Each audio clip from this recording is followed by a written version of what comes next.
Voto na urna. Jornal Última Hora. Funcionários da Vale do Rio Doce. Brizola, 33%.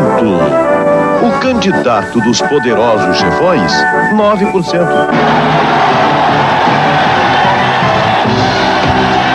Brizola no Sul. Como em todo o Brasil, se repete uma verdadeira consagração. A emoção toma conta de todos. O candidato da esperança e seu povo. Em Chapecó, uma carreata de mais de 1.000 carros. Uma multidão lotou o comício do Brizola, o maior que Santa Catarina já assistiu nesta campanha. Brizola, o candidato da esperança, caminha pelo Brasil junto com o seu povo. Brizola prega um novo Brasil. Um Brasil livre para brasileiros livres. Brizola sabe que só um povo amado pelo seu governante pode voltar a acreditar no Brasil. Erechim, mais de 2.000 pessoas no aeroporto. Uma imensa carreata até o fantástico comício. Brizola defende salários mais altos e mais justos. Brizola defende a terra para os sem terra, mas sem invasões. Brizola defende os agricultores e garante o financiamento justo através do Banco do Brasil, sem intermediários. Carazinho, terra do Brizola.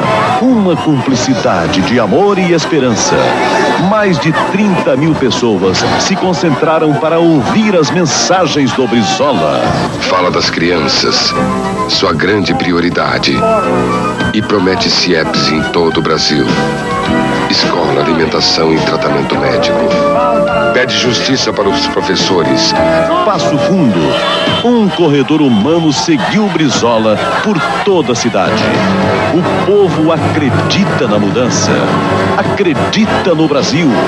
Acredita no Brizola. O candidato da esperança. Brizola prega um governo sério e denuncia roubalheira internacional. Fala do dinheiro que sai do Brasil, deixando nosso povo cada vez mais pobre, afundado na inflação. Brizola quer que cada brasileiro sinta orgulho do Brasil. Estamos na hora da verdade, diz Brizola. Nessas eleições não vamos apenas votar. Vamos juntos construir uma grande nação. Eu acho que o nosso povo vai votar naquele que arriscou a vida por ele. Vai votar no meu candidato. Vai votar em Leonel Brizola. Porque quem conhece o Brizola, vota no Brizola. O Brasil já escolheu o seu candidato. Brizola. Neste domingo, em Lagedo, às 20 horas, vá apertar a mão de Fernando Lira. Grande comício. O número 12 é o número do Brizola. 12 é o número da esperança. Brizola, o candidato da esperança, caminha junto com o seu povo. Maluf, presidente competente. O plantão da presidência informa. Maluf já visitou quase todas as cidades brasileiras durante essa campanha. E nos lugares por onde passou, sempre foi recebido com muito carinho. Milhares de brasileiros, do norte ao sul desse país, foram para as ruas dar seu apoio a Paulo Maluf e aplaudir seu plano de governo. Minas Gerais. Em todas as visitas, o mesmo sucesso. Na hora de escolher o presidente, os mineiros não guardam segredo e já mostraram que optaram por Maluf. Rio Grande do Sul. Maluf foi recebido com todas as honras da tradição gaúcha. Uma tradição que marca a luta desse povo.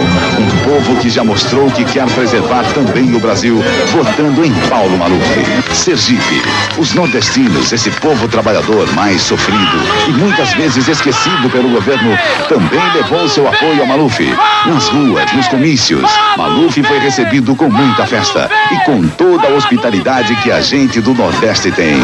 São Paulo, em todas as cidades, em todos os lugarejos deste que é um dos maiores centros industriais, culturais e econômicos do país, Maluf é recebido com festa e com a esperança de que ele pode mudar o Brasil. É que o povo de São Paulo já conhece Maluf. O sucesso dessa campanha e da simpatia do povo brasileiro por Maluf tem uma explicação simples: a competência, que faz com que Maluf tenha propostas claras e justas, propostas que não favorecem apenas uma parcela da população. Informou o plantão da presidência. As pesquisas confirmam, todas sem exceção, Maluf disparado na frente. Gallup, 24,4%. Jornal SPTV, 35,9%. Datafolha, 25%. Folha do Litoral Norte, 40%. Rádio Jovem Pan, 26% da preferência do eleitorado. O Brasil que você sonha, só um homem pode te dar. Para mim, esse homem é Paulo Maluf. A morte de uma criança indefesa não tem justificativa eleitoral. Não existe, para este caso, justificativa não.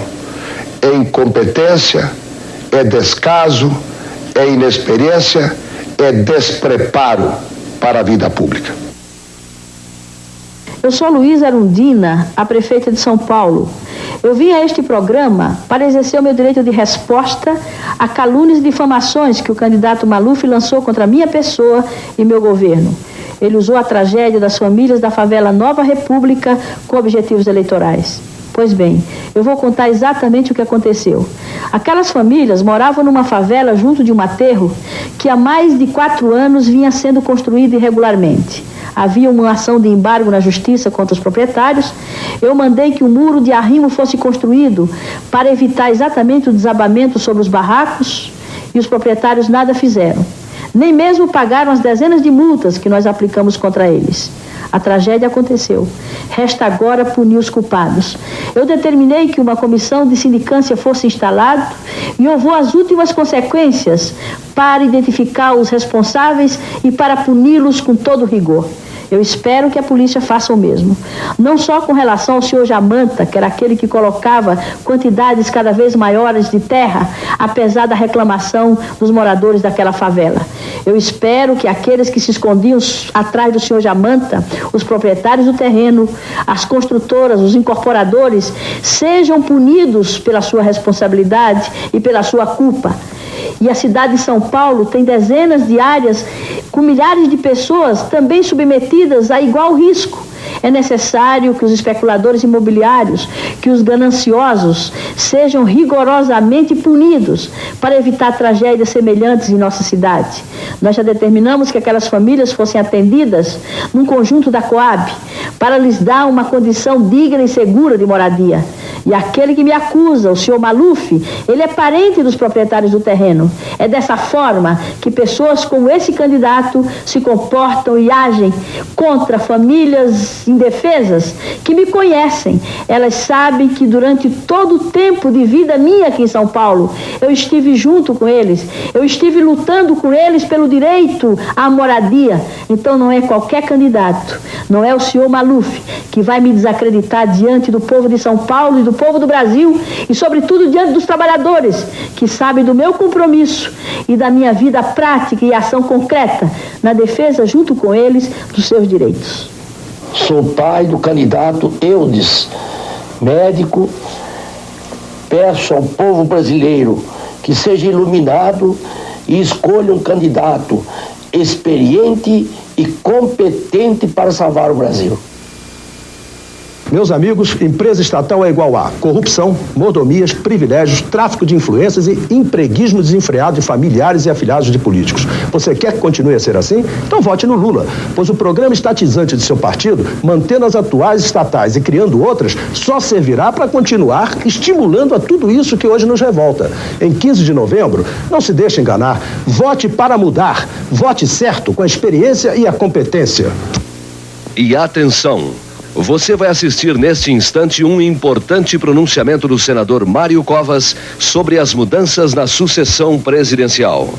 Muda Brasil, que eu quero ver com força, com vontade, Mário Covas, ser o Brasil da verdade. Você participou da campanha das diretas. Você lembra certamente? Todos nós participamos.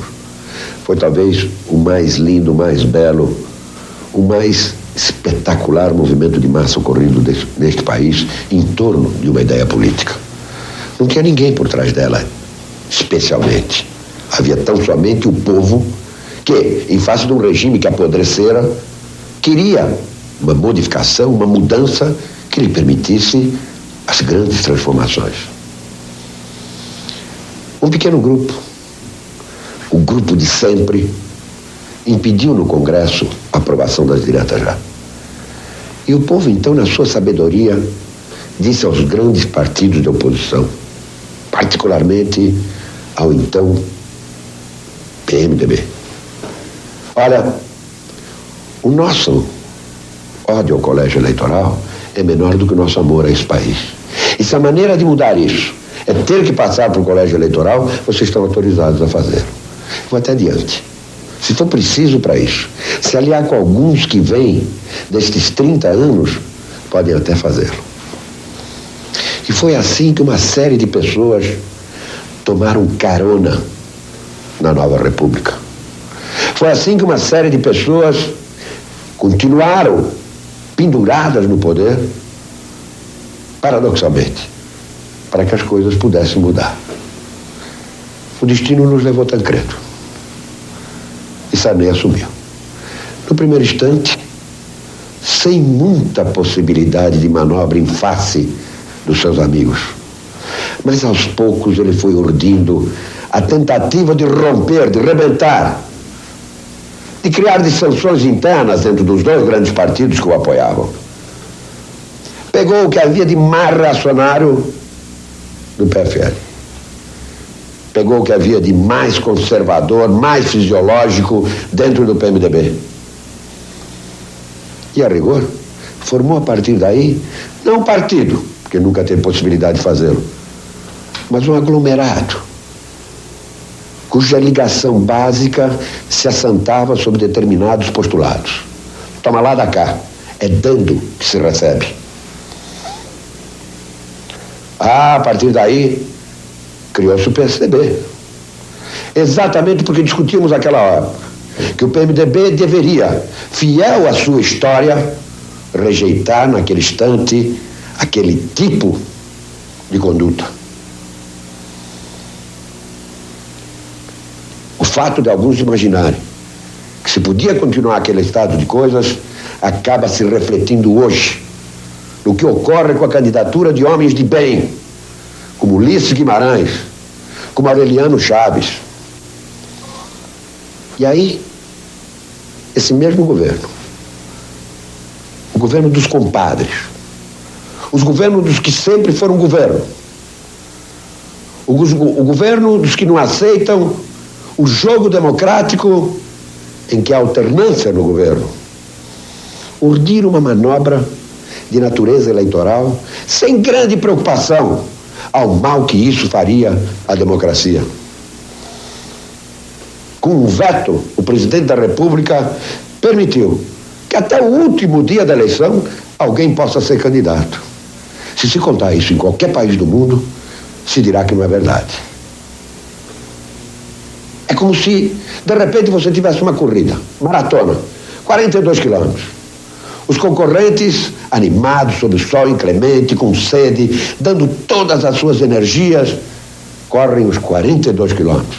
E quando estão a 100 metros da chegada, alguém, sem ter passado por nenhuma dessas etapas, sem qualquer esforço, se coloca na pista para correr apenas os 100 metros finais, como se estivesse, desde o primeiro instante, disputando. Isto é uma violência contra o processo democrático, que afinal foi a sua luta durante 30 anos. Foi a luta das diretas. Foi o que permitiu que essa transição fosse tolerada, inclusive com alguém que ao longo do tempo tinha sido permanentemente um servidor daquele regime, na esperança e na expectativa de que um processo eleitoral sadio e limpo pudesse permitir que as mudanças tão esperadas finalmente viessem. Pois bem, cabe a você agora compreender isso e dar a sua resposta. Não importa muito discutir nomes. A rigor, você tem, em nome da sua esperança de mudança, em nome da sua própria esperança, você tem que rejeitar com firmeza esta violência que se comete contra você, contra o povo e contra a democracia. Vai mudar, uma reforma, tudo isso vai mudar. Chega de corrupção, vai não, seu lugar é na prisão. As injustiças sociais não existirão jamais. No amanhã republicano, quem voa mais alto é o tucano. E no amanhã republicano, quem voa mais alto é o tucano. E no amanhã republicano.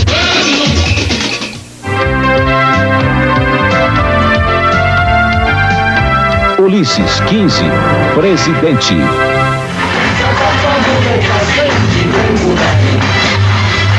Eu vou buscar nesta canção, nesta música que vocês ouviram. É preciso que alguém acabe com a molecagem existente no Brasil.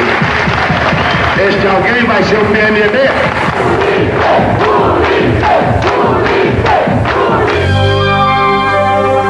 Em entrevista à jornalista Silvia Popovic no programa desta tarde, Valdir Pires falou sobre a candidatura de Silvio Santos. Doutor Valdir, como é que o senhor vê essa candidatura de última hora? Vejo como uma espécie de atentado ao processo democrático. Eu creio que todos devemos entender que qualquer pessoa, qualquer cidadão, tem o direito de ser candidato a presidente da República. Mas é preciso que haja respeito pela vontade política das pessoas. E que o candidato a presidente da República se exponha ao debate, à discussão. Muita gente acha que essa candidatura é uma manobra do Planalto, mais especificamente uma manobra do presidente José Sarney. O que o senhor acha disso? Seguramente. Porque, na realidade, o que está se querendo é que haja uma opção entre duas candidaturas que nascem de setores do Palácio. De um lado, havia já a candidatura do senhor Collor, e do outro lado agora uma candidatura dos amigos íntimos do Palácio do Planalto.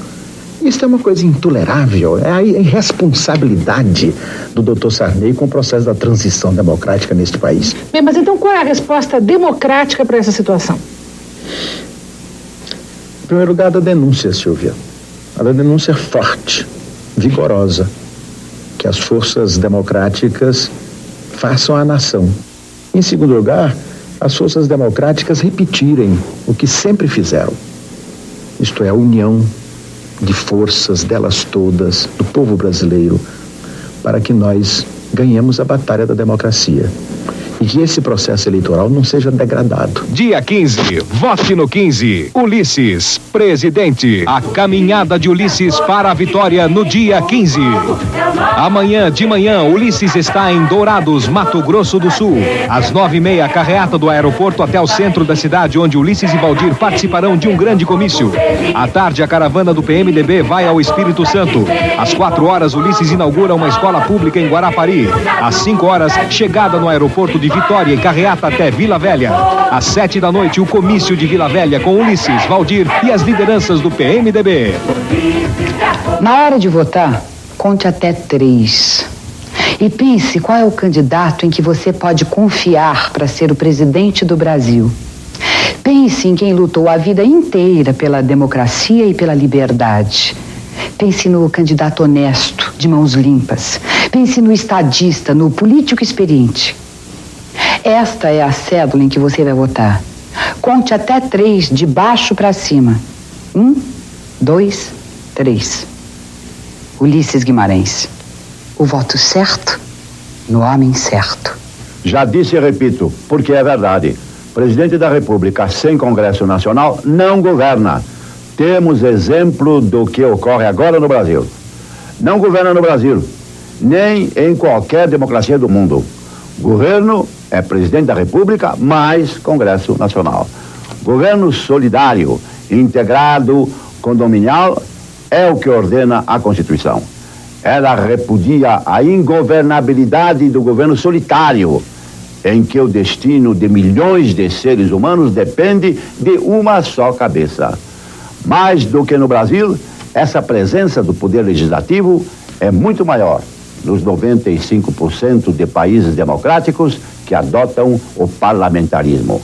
Lembre-se, o que o presidente da República faz, o Congresso pode desfazer. É o que acontece com os vetos.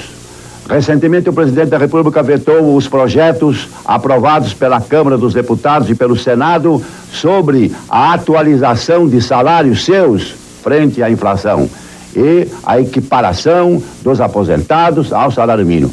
Vetou, mas o Congresso derrubou os vetos.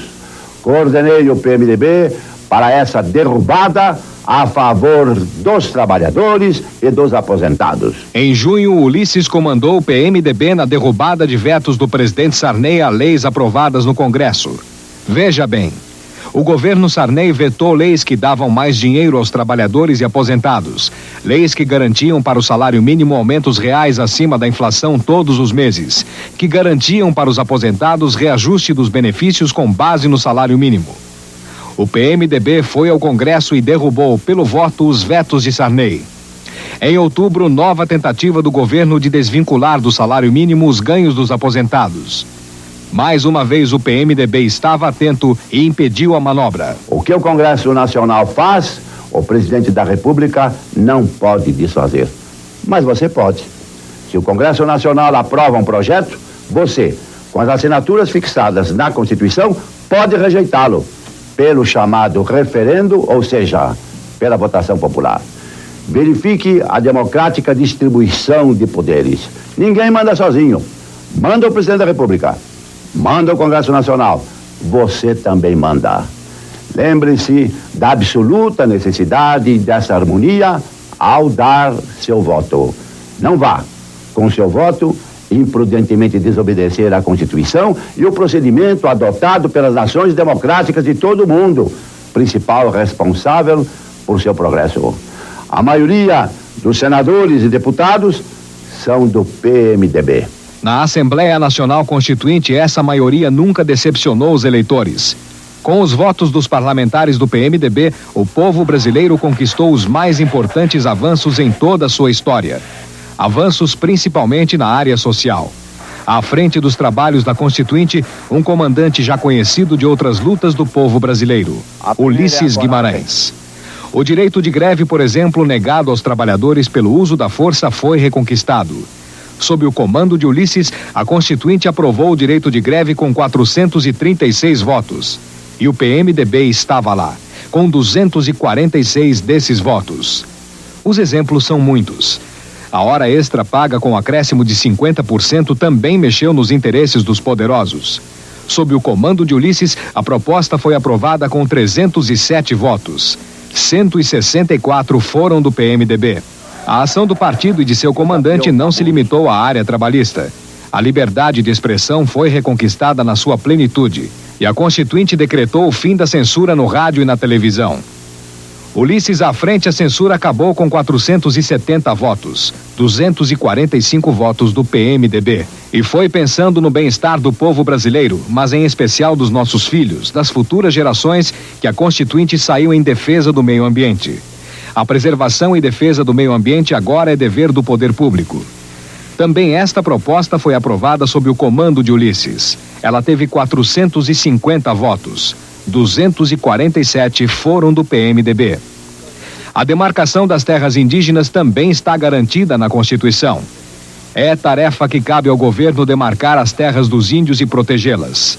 Os índios têm ainda direito à preservação de seus costumes, suas línguas, crenças e tradições. O reconhecimento à vida independente do índio também foi uma conquista do PMDB sob o comando de Ulisses. A proposta foi aprovada com 497 votos e o PMDB deu 267 desses votos. A importância do PMDB e de seu comandante na nova Constituição garantiram a estabilidade política do país. E entre as muitas conquistas do povo brasileiro, uma chama a atenção em especial. Esta proposta aproximou jovens da vida política brasileira. Foi sob o comando de Ulisses que a Constituinte aprovou o voto aos 16 anos. A proposta teve 355 votos e o PMDB deu 195 desses votos. Tudo isso está na Constituição. Sem os votos do PMDB, essas conquistas todas não teriam acontecido. Uma vitória do povo brasileiro, garantida pela maioria do PMDB. Sem essa maioria, não haverá governo. Previna-se contra o que está acontecendo agora no país. Como você sofre por causa disso? E isso é isto: governo sem base parlamentar. Vote por um governo constitucional, de equilíbrio e corresponsabilidade dos poderes executivo e legislativo. Vote na experiência, vote na coragem, vote nos candidatos do PMDB a presidente e a vice-presidente da República. É o nosso guerreiro na praça de novo, fazer desta terra um grande país. Terra querida, ver meu povo feliz. Ulisses é a força que vem com o povo.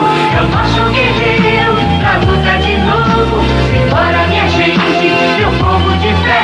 Com Ulisses respeito, é o Brasil de fé. Charles de Gaulle é o símbolo da resistência francesa à ocupação alemã durante a Segunda Guerra Mundial. Liderou a libertação do país e foi o chefe do primeiro governo provisório depois da guerra. Em 58, o país vive um novo momento difícil. Os militares se rebelam na Argélia, colônia francesa. Há perigo de guerra civil. Apenas um homem pode pacificar a nação: Charles de Gaulle. Está com 68 anos. Une a França mais uma vez. Evita o conflito e dá a independência à Argélia. Fica no governo até 1969. Serviu seu país até os 79 anos de idade.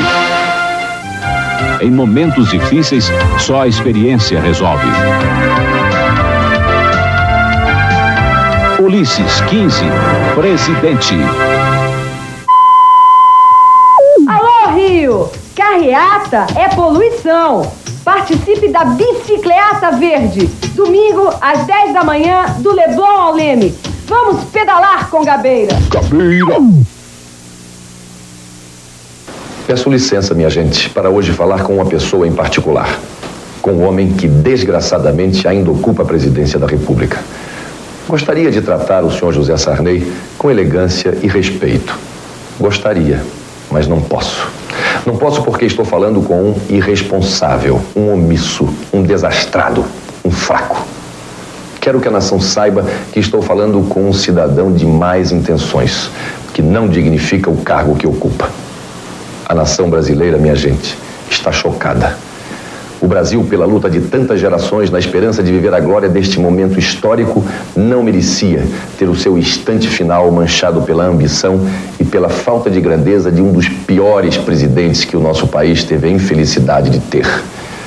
Estou falando do senhor José Sarney, e de suas manobras.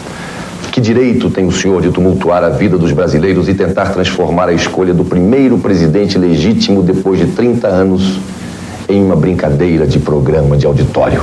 Que direito tem o senhor? É bom reavivar a memória de nossa gente. O senhor sempre foi um político de segunda classe. O senhor nunca teve uma atitude de coragem. O senhor pegou uma carona na história, beneficiando-se de uma tragédia que emocionou o país. O senhor é o culpado pela maior inflação de todos os tempos. O senhor arrochou os salários do trabalhador brasileiro. O senhor contrariou a vontade de todos e insistiu em ficar mais um ano na presidência. O senhor passou todo o tempo do seu governo apadrinhando os seus amigos, os seus familiares, muitos dos quais hoje sendo processados por atos de corrupção. E, ao mesmo tempo, perseguiu implacavelmente todos os que discordaram de seus métodos e de seus atos, como fez comigo e com o povo de Alagoas. Tudo porque fui o único governador a não concordar com 5 anos de mandato, a não concordar com o seu clientelismo e o fisiologismo. E agora, quando todo o país quer ver o senhor pelas costas, O senhor golpeia o processo democrático e põe em risco nossas instituições. Me responda, senhor José Sarney, por que o senhor tem receio da mudança no Brasil? O senhor está com medo de quê? O senhor está com medo de perder seus privilégios e mordomias, talvez? Ou está com medo de ver o seu governo investigado, devassado? O senhor tem razão de ter medo. Porque eu vou mesmo levantar a sujeira do seu governo e pôr os corruptos na cadeia. Eu penso que ao patrocinar a candidatura de um amigo seu, mesmo sabendo que essa candidatura vai ser discutida na justiça, porque está cheia de irregularidades e ilegalidades, o senhor está apostando no caos, na bagunça, no quanto pior, melhor.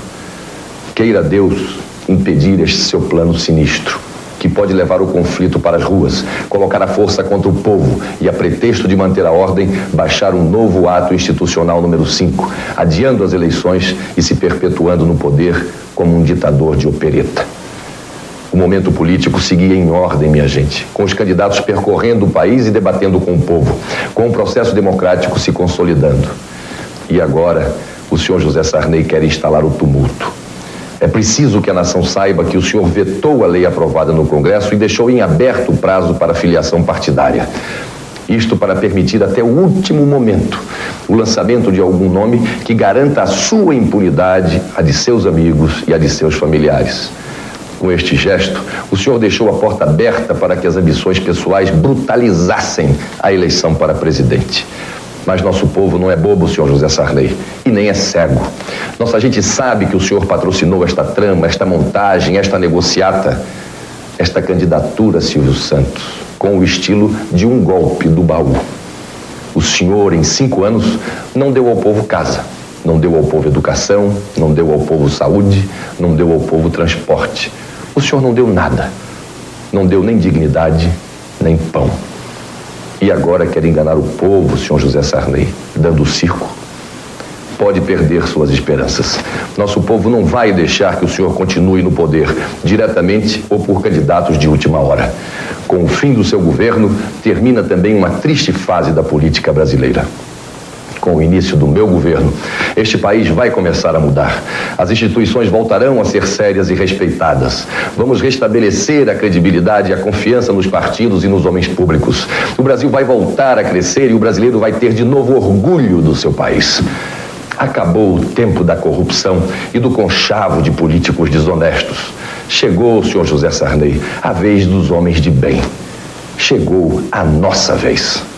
Juntos chegaremos lá, no Brasil, com a fé juntos chegaremos lá. Meus amigos, meus irmãos, meus companheiros de luta e de marcha, acabamos de entrar na reta final da nossa campanha. No dia de hoje, podemos antever o nosso grande encontro nas urnas do dia 15 de novembro. Já temos uma visão da estrada percorrida. Foi uma grande marcha. Foi emocionante, foi um episódio bem vivido, daqueles que unem seres humanos numa forte comunhão. Mas foi dura também. Ela nos ensinou a sofrer e assimilar os golpes baixos. Alguns candidatos tinham uma face nas tribunas e outra nos assaltos à traição e na sombra. Juntos, nós enfrentamos a calúnia, a difamação, a panfletagem de mentiras, a vaia dos que não queriam permitir que a nação ouvisse a nossa voz e o nosso pensamento. E também enfrentamos a agressão dos que não tiveram coragem de nos enfrentar nas tribunas e de debater conosco os seus argumentos. Meus companheiros de marcha, vocês foram comigo atacados pelas costas. Vocês prepararam uma campanha de uma eleição democrática, mas tiveram que enfrentar uma campanha imoral de alguns fascistas e daqueles que têm duas caras. Vocês, companheiros da primeira hora, serão os companheiros até o final nesta marcha da vitória. Desta marcha em que vocês vibraram de entusiasmo nos gigantescos comícios, mas que jamais saíram nos jornais ou numa televisão. Porque, na verdade, foi imposto um sistema de censura. Não podia divulgar aquilo que o povo se manifestava, porque nós não estamos comprometidos com as elites corruptas que costumam manipular a opinião do povo brasileiro. Vocês hoje são os vencedores, mas são muito mais do que isso. Vocês são os precursores deste movimento em que o povo se organizou para assumir o seu papel de dono desta terra. Meu Deus, como eu me orgulho de vocês. Agora ninguém vai mais nos segurar, não, porque eu tenho uma certeza de que juntos chegaremos lá. Juntos chegaremos lá, no Brasil, com a vida juntos chegaremos lá. O que eu quero dizer a todos vocês, que nós estamos começando uma nova era na história desse país, do nosso grande país. Hoje, o mundo se divide, não entre capitalismo e comunismo. O mundo se divide, sim, entre aqueles países que querem sair do atraso para o desenvolvimento e os países que querem ficar no atraso. Nós estamos assistindo no mundo inteiro uma profunda revolução. Uma revolução, sim, que visa mudar os destinos da humanidade. Porque quem constrói o destino de uma nação não é um trabalho de um governo, e sim um trabalho de um povo organizado. E eu estou aqui para ajudar a organizar este povo. Eu quero perguntar a exatamente este grupo que está presente, representando o PT, o Partido da Estrelinha. Não vaiemos, não vaiemos. Deixe as vaias por conta deles. Nós ficamos com os argumentos. É que eles querem implantar no Brasil um regime e um sistema que já não deu certo em outros países. Por isso, eu quero que venham no argumento e não no urro. Porque a liberdade há de vencer sobre os totalitários que querem usar a democracia para suprimir a nossa liberdade.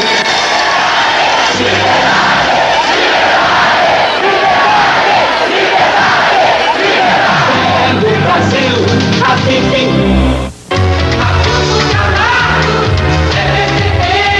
Meu voto agora é pra valer.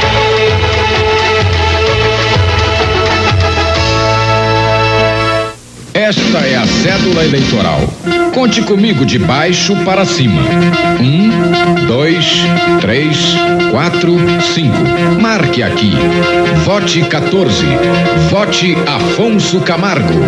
Ninguém que tem espírito solidário tem o direito de dizer que não sabe o que acontece às outras pessoas.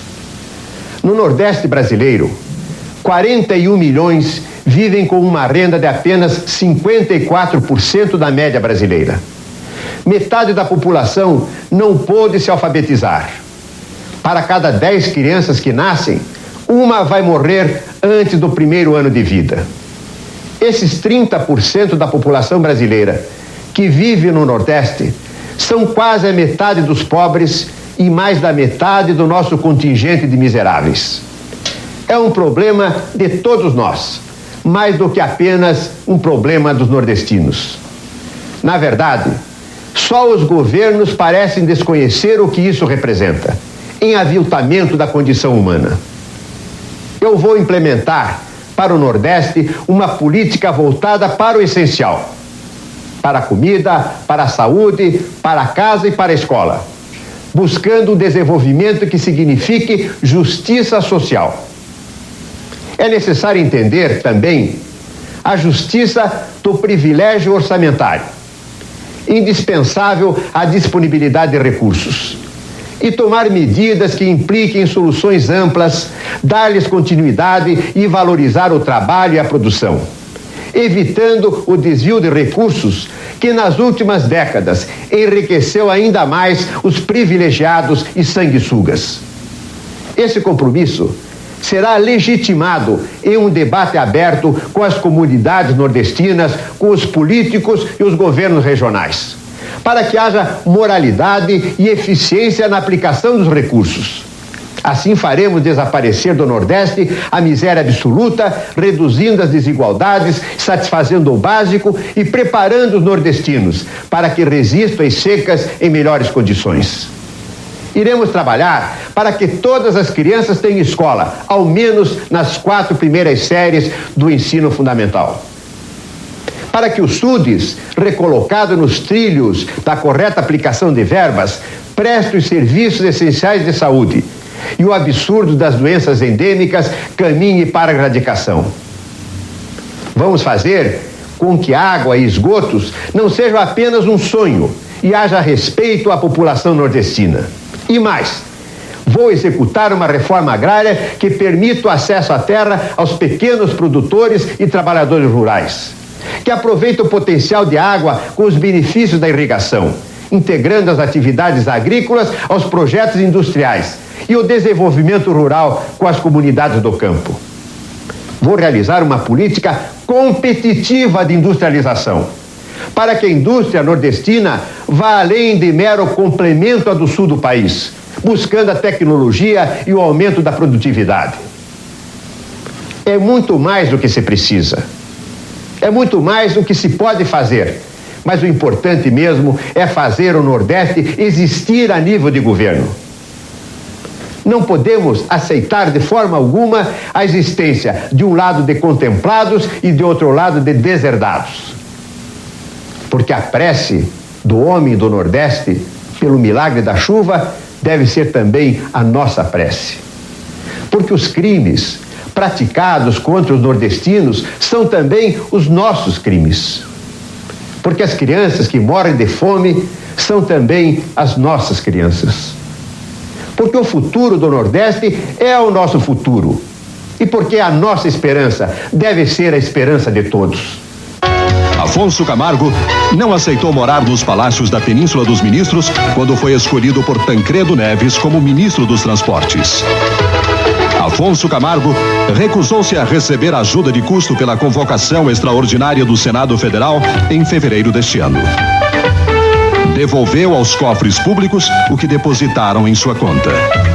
É por isso que Afonso Camargo é um candidato diferente. Afonso Camargo, 14 letras que garantem. Vote 14.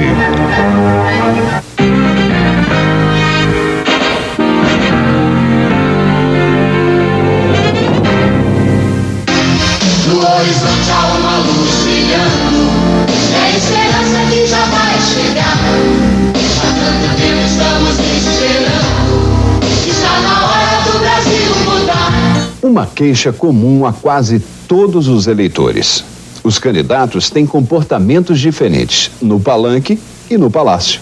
Prometer, muitos prometem, mas quando eles estão lá dentro, não fazem nada. Quer dizer, a gente só vive de promessa. Principalmente as pessoas da classe média, né? O pobre. Então não consegue nada. Quer dizer, promete que eu vou fazer isso, promete que eu vou fazer aquilo, e nunca sai nada. Eu não estou acreditando nem em mim mais. Eu estou desacreditado. Com Aureliano não é nada disso. Suas palavras e seu comportamento são rigorosamente os mesmos em campanha ou no exercício do poder. Pode conferir. Aqui está Aureliano em ação durante as enchentes dos estados do Sul, quando ocupava interinamente a presidência da República. Independente de partido, acima da questão política, estava o auxílio aos brasileiros atingidos pela calamidade. No Rio Grande do Sul, Aureliano trabalhou junto ao governador Jair Soares, do PDS. No Paraná, junto ao governador José Richa, do PMDB. E em Santa Catarina, estado mais atingido, teve o agradecimento, o reconhecimento do governador Espiridião Amin. Austeridade, autoridade, dignidade. Aureliano 25, o voto de confiança. E no curto espaço de tempo em que Aureliano exerceu a presidência da República, não se fechou em palácio. Enfrentou tudo em pessoa. A seca no Nordeste chegava ao topo de seu ciclo. E lá estava Aureliano, ouvindo as lideranças locais, ouvindo os trabalhadores, ouvindo o povo, as crianças. Vocês estão recebendo a cesta de alimento aí, tá? De comida? Não, senhor, o que nós recebemos não dá. Aureliano em campanha é Aureliano no poder. O mesmo homem, a mesma dedicação, a mesma fé, o mesmo comportamento. Este não é Aureliano em campanha, é Aureliano presidente. Eu gostaria de apertar a mão de cada um dos senhores para demonstrar o meu reconhecimento como brasileiro que sou. Não nessa transitoriedade da vida pública, homem não vale nada. Homem não vale nada. Se os homens não são iguais perante os homens, eles são iguais perante Deus. Se a sociedade gerou desigualdade, o Criador não permitiu a desigualdade. Debaixo da terra, todos nós somos iguais. A hora da decisão. Aureliano 25, o voto de confiança. Assim é Aureliano, candidato ou não, enfrentando as crises econômicas e políticas de peito aberto, mãos limpas, ouvindo a todos. E foi Aureliano quem abriu as portas do Palácio do Planalto às lideranças sindicais, sem fugir aos problemas, sem ver na reivindicação do trabalhador uma ameaça. Lá estiveram diferentes líderes sindicais e, através do diálogo, Aureliano obteve soluções. É preciso que isso que está escondido na alma, às vezes na alma do homem brasileiro, seja descoberto para que se possa mobilizar a nação. De minha parte, no período em que substituir o presidente Figueiredo, estarei sempre de ouvidos abertos. Porque este é um dos deveres de quem governa: ouvir para fazer avaliações. Porque no mundo complexo em que vivemos, ninguém é capaz de encontrar soluções adequadas para os problemas que tem a enfrentar, particularmente os governantes, se não forem capazes de estar sempre abertos para ouvir as justas ponderações daqueles que têm responsabilidade no contexto social. Espero receber das lideranças políticas como um todo, das lideranças sindicais, das lideranças empresariais, enfim, dos brasileiros, as ponderações que se fizerem necessárias para que juntos, irmãmente, solidariamente, possamos superar as dificuldades do momento e projetar no amanhã a imagem de um Brasil confiante, capaz de caminhar firmemente para ocupar posição de relevância que a história lhe reservou. Chamada para você, eleitor. A eleição será em 2 turnos. Ou você se liga no candidato que achar o melhor, ou você pode perder seu voto se ligando no nome da moda. Pense bem. Pense 25. Vote Aureliano. Você viu? Para Aureliano, palavras não são apenas palavras.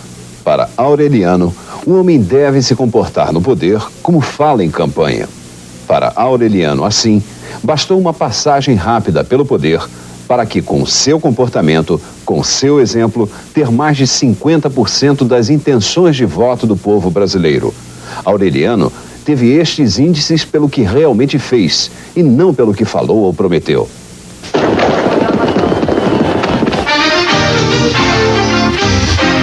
No horizonte há uma luz brilhando, é a esperança que já vai chegar.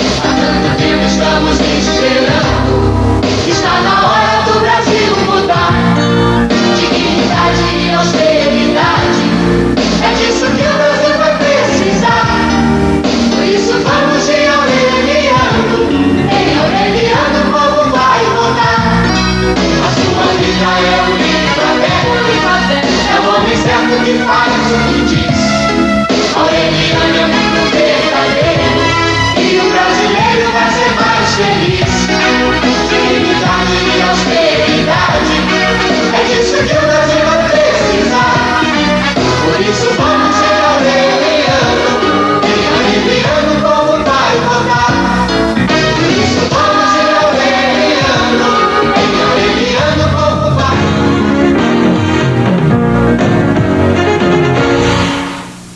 Falando só durante 15 segundos, eu transmito mensagem tão forte que meu nome é repetido em todo o país.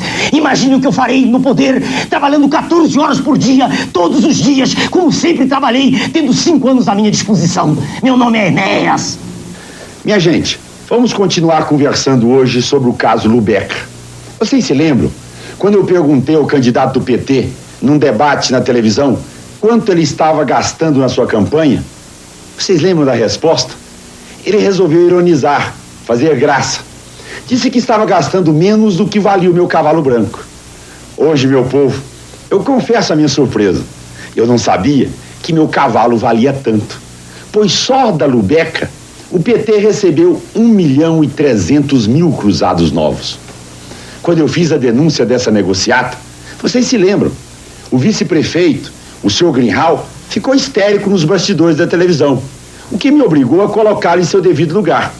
Mas hoje, eu descubro que aquilo não era indignação, era desespero, pois os últimos acontecimentos mostraram que ele próprio era um dos principais envolvidos na bandalheira. Mas o próximo capítulo desse escândalo é a impugnação da candidatura do PT junto à Justiça Eleitoral.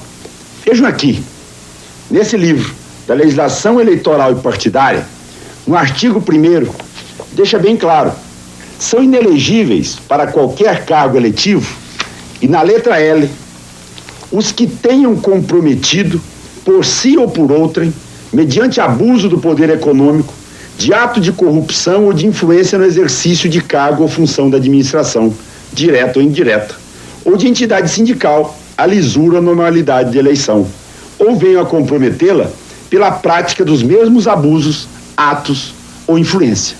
Meu povo, é por aqui que se dará a cassação da candidatura do PT. Aquela que o povo, com sua sabedoria, já chama de candidatura Lulubeca. O senhor Lula, ultimamente, vem me chamando por aí de homem do cavalo branco. Quero dizer que é muito mais honroso ser dono de um cavalo comprado honestamente do que ser o homem do jatinho branco, pago pela corrupção do PT. E tem mais uma coisinha, o meu cavalo pasta na minha fazenda. Nunca comeu propina na mão de empreiteiros. Meu povo, eu conto com você. Vamos resgatar esse Brasil, vamos moralizar essa nação.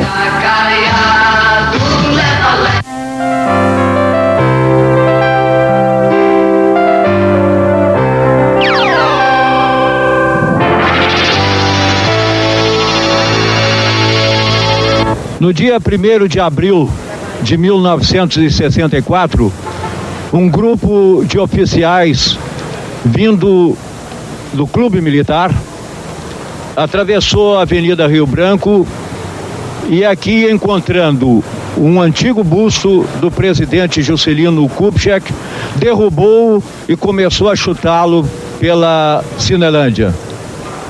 Esse ato de selvageria marcou os destinos do Brasil.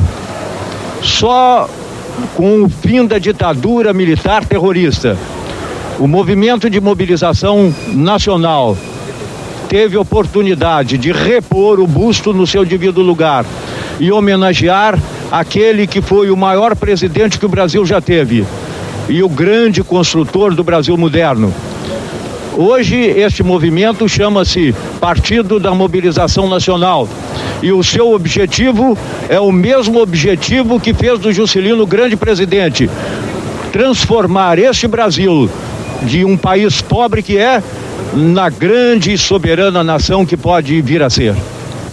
Ao povo brasileiro, queremos dizer que, ao contrário do que se diz e propala, o Brasil não é um país inviável, mas a nação mais facilmente governável do mundo, que vive o mais importante momento de sua história e, com certeza, um dos momentos mais importantes e decisivos da história humana.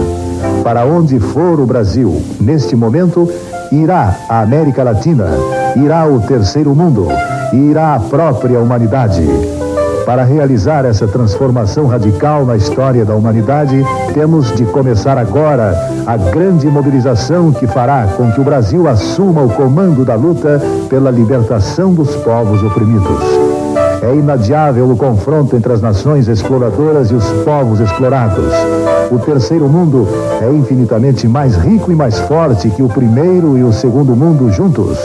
A única coisa que nos falta é um projeto político.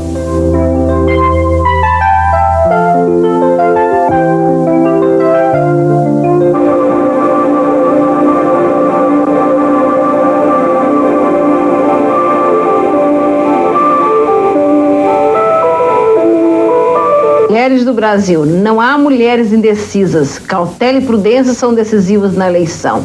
A mulher nunca antecipa seu voto. Entenda a preferência feminina. E estou confiante, há 100 anos nada mudou. Jamais seremos derrotadas. Agora é a vez do povo. Um programa da Frente Brasil Popular na sua. Rede Povo. Aqui você vê o que não vê nas outras TVs. A Rede Povo informa. Depois do Plano Cruzado e outros golpes contra o povo, o governo Sarney inventa agora o golpe do baú. O lançamento da candidatura de Silvio Santos foi tramado por Sarney e seu grupo político, com o apoio de militares como o general Leônidas Pires Gonçalves, ministro do Exército. Motivo: o temor da vitória de Lula nas eleições. Dias atrás, revelando o pavor dos latifundiários com a vitória de Lula, Ronaldo Caiado fez acusações caluniosas à campanha da Frente Brasil Popular. Caiado criou o caso Lubeca, que também vai ser em breve desmascarado. Algumas semanas antes, o empresário Mário Amato tentou levar a população ao pânico, dizendo que empresários iriam abandonar o país se Lula ganhasse. Essas calúnias e tramas antidemocráticas sempre acontecem quando a luta popular está avançando. Na campanha eleitoral de 1986, foi em Leme, interior de São Paulo. Uma manifestação de trabalhadores rurais em greve foi dissolvida a tiros. 2 trabalhadores morreram e vários ficaram feridos. Paulo Brossard, então ministro da Justiça de Sarney, disse que os culpados eram deputados do PT. Depois, se comprovou que os tiros tinham sido dados por policiais militares a serviço dos usineiros locais. Os poderosos não se conformam com a vitória popular. Por isso que o povo fique preparado. Outras tentativas virão. Toda vez que nós, do movimento popular, dos partidos progressistas, do movimento sindical, estamos crescendo na nossa luta, a classe dominante começa a levantar infâmias e mentiras contra nós. Eu sou vítima disso desde 1975.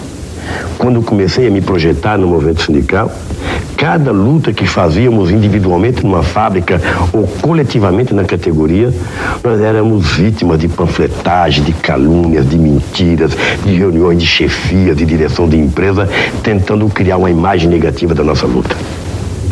A história se repete agora com mais força, porque agora não estamos reivindicando apenas 10% do aumento do salário. Agora estamos disputando o poder. Agora estamos tentando dizer para eles claramente, tentando não, estamos afirmando, dia 15 de novembro, a classe trabalhadora brasileira vai chegar ao poder nesse país contra a vontade dos impérios. O império da Globo, da SBT, o império da Volkswagen, da Ford, da Mercedes, o império do seu Antônio Emílio de Moraes, o império do seu Maramato. Nós vamos chegar ao poder.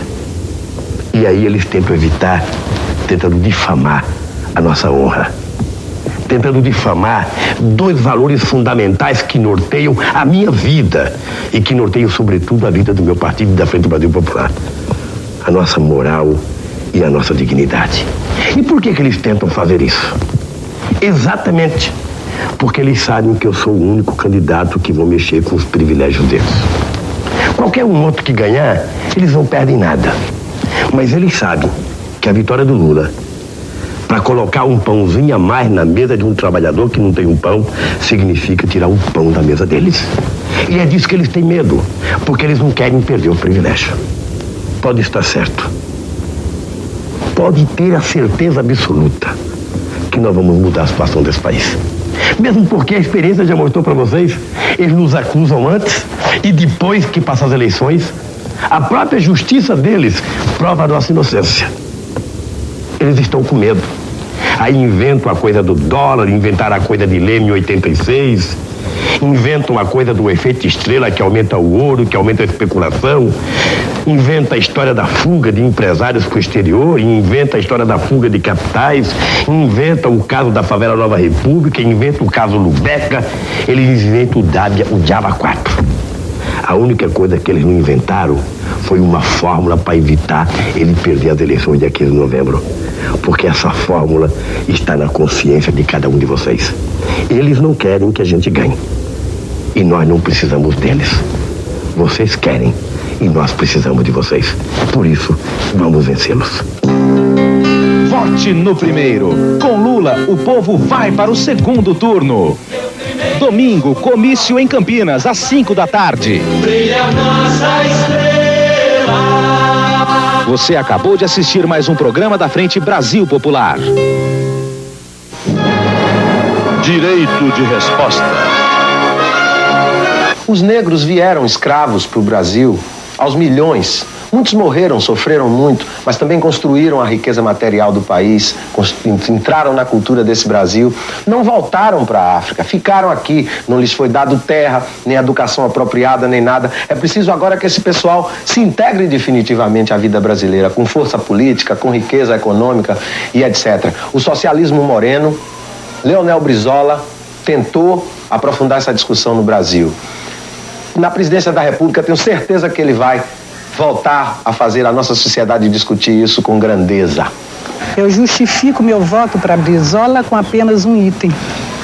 A valorização do trabalho da mulher na administração pública se deu no governo Brizola, no Rio de Janeiro, com a mulher participando do seu secretariado, com a mulher negra no seu secretariado. Há muitos anos, há muitos decênios, a raça negra se organiza em movimentos bem estruturados a fim de reivindicar seus direitos, resgatar a sua cultura, a sua história, a sua identidade. O único partido até hoje na história do Brasil que se aliou a essa luta e assumiu essas reivindicações na forma da quarta prioridade do seu programa foi o Partido Democrático Trabalhista. E o primeiro político de expressão nacional que assumiu esta luta foi Leonel Brizola. Como negro e como comandante que fui da Polícia Militar no período do governo Leonel Brizola, eu trago meu depoimento pela forma com que os negros, os pobres, os favelados dessa cidade foram tratados naquele período. A determinação do governador era firme no tocante ao combate à criminalidade. Era firme também no tocante ao respeito aos direitos dessas populações marginalizadas. Era firme no tocante a não confundir o negro, o favelado e o pobre com o marginal com o criminoso. No 10º encontro das religiões afro-brasileiras, o voto na urna deu Brizola com 51%. Vamos parar de correr atrás e começar a correr na frente. Brizola para presidente. Brizola, o candidato da esperança, caminha junto com o seu povo.